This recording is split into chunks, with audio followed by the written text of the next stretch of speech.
Hey fellas, how you doing? I'm gonna give you a little bit of update on what's going on down here, and I'll title this something about modern women are really modern women are really starting to lose, and I'm gonna set the stage before I tell you what's going on. Let me go in here. My wife's group of friends are between 35 to 55. And most of the, all right, so my wife has a cousin. Uh, she used to sell Mazda vehicles, new cars in Juarez. And I didn't know it, but 2.5 weeks ago, they fired her. They let her go.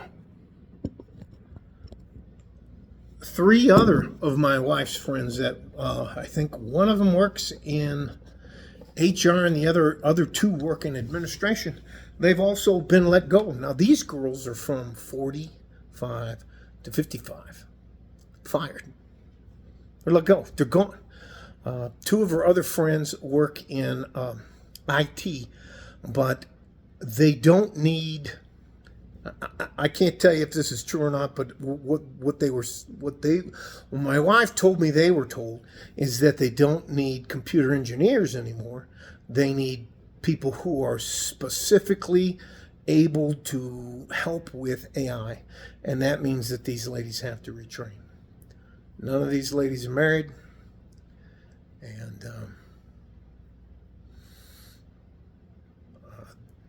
they're panicking very bad. A lot of women are hyper consumers, and they live on the edge of their money. Anyway, let me get to the point. My wife's cousin said she has $1,200 saved. But I know for a fact she has a closet full of clothes and shoes and purses and tons of jewelry. None of it's expensive, but it looks like it's expensive anyway. She's going to have a problem making it out of this end of the month because she set her bills up so that I'm not sure how commission work does with cars and Juarez and that, but I guess nobody's buying cars. Anyway, so the company can't go bankrupt because you're on the payroll. No, she's on commission, direct commission, or anyways, doesn't matter. They just let her go. Boom, you gotta go.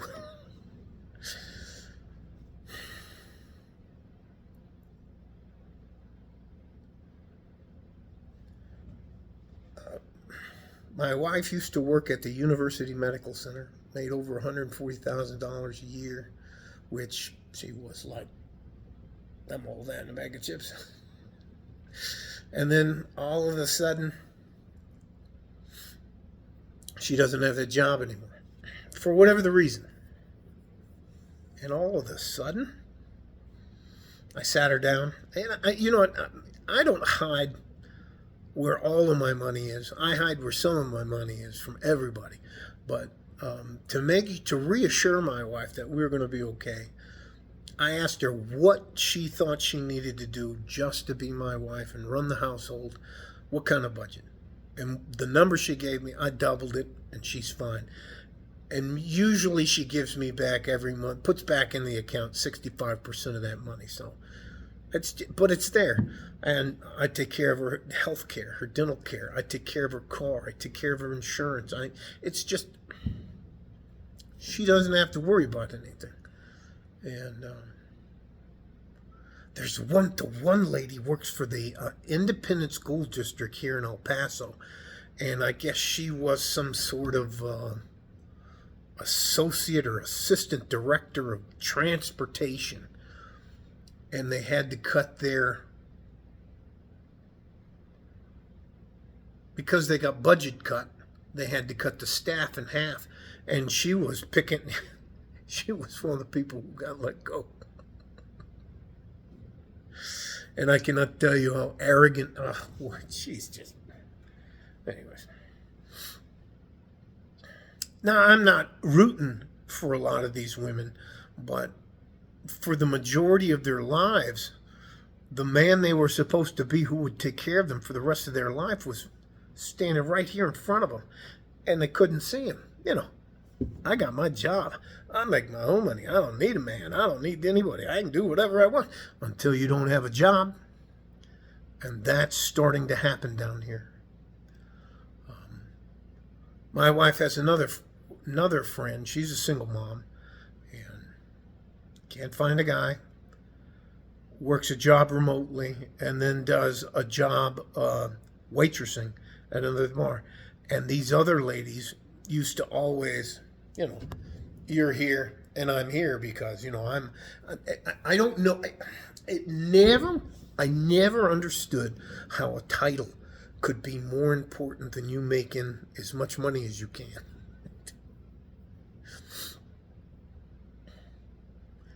It is alarming how many people, women, do not have a nest egg, an oh shit fund. And I do the drip stock report every week so you can see how it's possible if you invested on a regular basis for 30 years before you retired, you'd have a couple $1,000,000.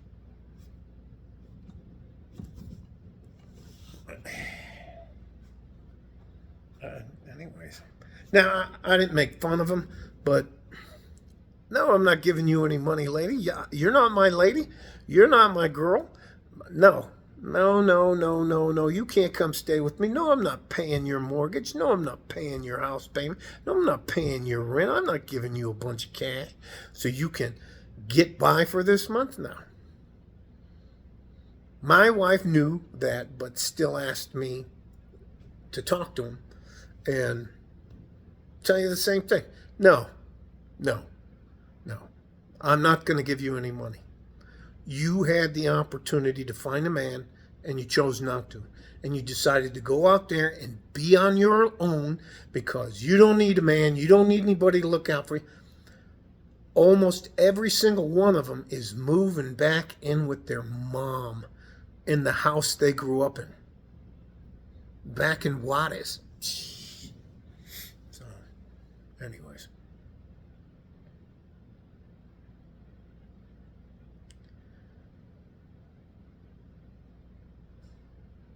Artificial intelligence will replace the majority of white-collar jobs where the people sitting there and do like this.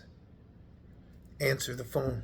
AI can do all of that quicker, faster, and for less money than you guys can.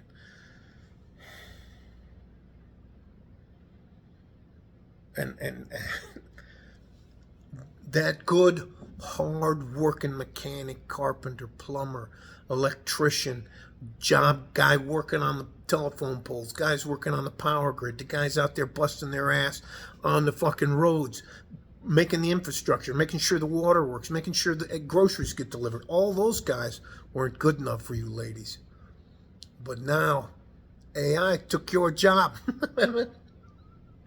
And you can't blame the patriarchy. What are you going to call the AI patriarchy? Anyways. God bless you, Kevin Samuels. Winter is here. My wife's out right now running around with them, commiserating with them. But before she left, she gave me a big hug and kiss. She goes, Frank, I cannot tell you, when we first got married, I didn't realize. Anyways. There are good, average, and I consider myself a very average. I don't have a family. I have my wife's family now, but before that, I had to do all this shit on my own. It's why it's why I'm just trying to help you guys. And I'm not ever going to take anything from you, but I can tell you sometimes it is, I don't know if you call it revenge or whatever you want to call it. I made sure that I would have enough money till age 85. If I live past 85, then anyways, but the investments cover all of that stuff. You can get to a point to where your investment income becomes a massive cushion. And it just, let me just stop.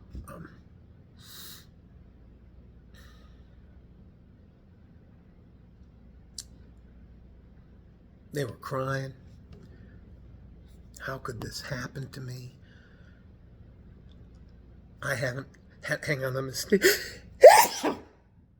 I haven't had to put a resume out for 12 to 15 years. I never anticipated any of this stuff. And I was like, well, you should have a bunch of money. You were making 6 figures. You should have a fuck ton of money saved up. No.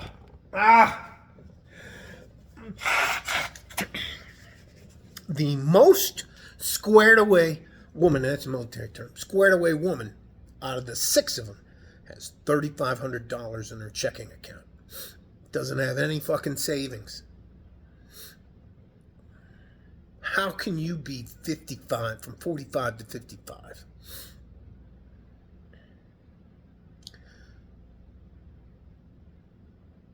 And they're looking for anybody. They're calling, I was telling me, they're calling old guys they used to know. Hey, I was just thinking maybe you'd like to go out. You know, the guy who was just a little too fucking short. You know, the guy who just didn't make enough money, or he didn't have a job title, but he's out there on the fucking roads breaking his ass. Anyways,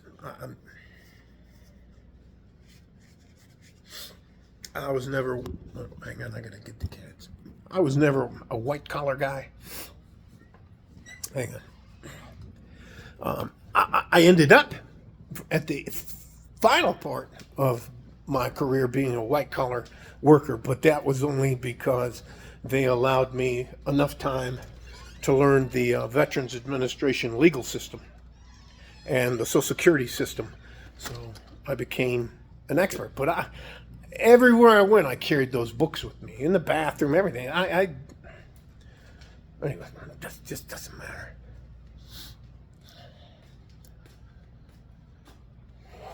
It is, and they're so surprised, and they ask. You can hear them. My wife is like, I don't know what to tell them. They ask me, what am I going to do? I said, well, you're going to have to go get 2 fucking jobs. And maybe make 30 grand, 35 grand. You're going to have to cut your expenses at least in half. You're going to have to move out of that 4-bedroom house you've been renting and let me just fucking stop. Let me just stop. And the man you could have built a life with, the man who would have taken care of you, the man who would have accepted and done all the hard work and made sure that both of you were taken care of, he wasn't tall enough. He wasn't smart enough. He gave you the ick for some strange reason. His job title was laborer. He's a carpenter. He doesn't own the business. Anyways. And none of these ladies are above 5'4", 5'5". All of them are at least 50 to 80 pounds, if not 100 pounds overweight. Just fat and sassy, and now, boom! One of them worked for, I call it Citibank. Another one worked for an insurance corporation. The other lady worked for the ISD. One lady was working for, I think it was a telecommunications, like a call center. Yeah, and the other couple were retail sales or car sales. They just come in and, we're not selling anything. We're not selling enough to keep you on. Goodbye. Yeah.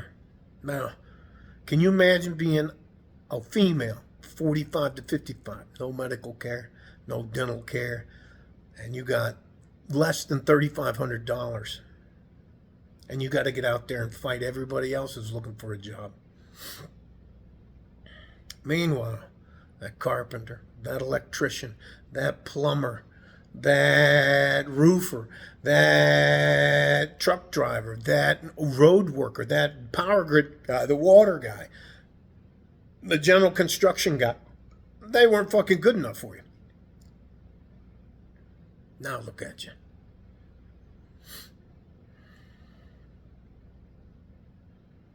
Man. Anyways.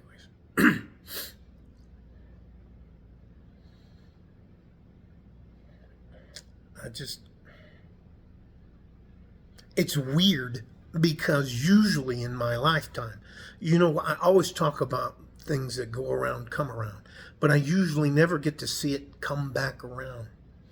I remember when I was dating, there was a AUSA, Assistant United States Attorney, African American, like pretty decent looking, but at least 100 pounds overweight. There was a surgeon, the lady who was the CNO, Chief Nursing Officer, and then there was a couple of attorneys and police officers and all this. Nope, you don't qualify. I don't want to have a dick measuring contest with my wife. I don't want somebody to talk to me like I don't have any fucking common sense. And with guys, if you there's always a low level of violence if you talk too much shit to a guy. If he has nothing to lose, you're going to scrap. Hope you know how to fight. Anyways, all right. Love you guys. Winter's here. Modern women are starting to pay the price. Oh, my wife's home. Stay safe and healthy. Take care of each other if you can. And if you can't, take care of yourselves. Like a fort in a G-string from West Texas, El Paso. I'm out of here. Bye-bye.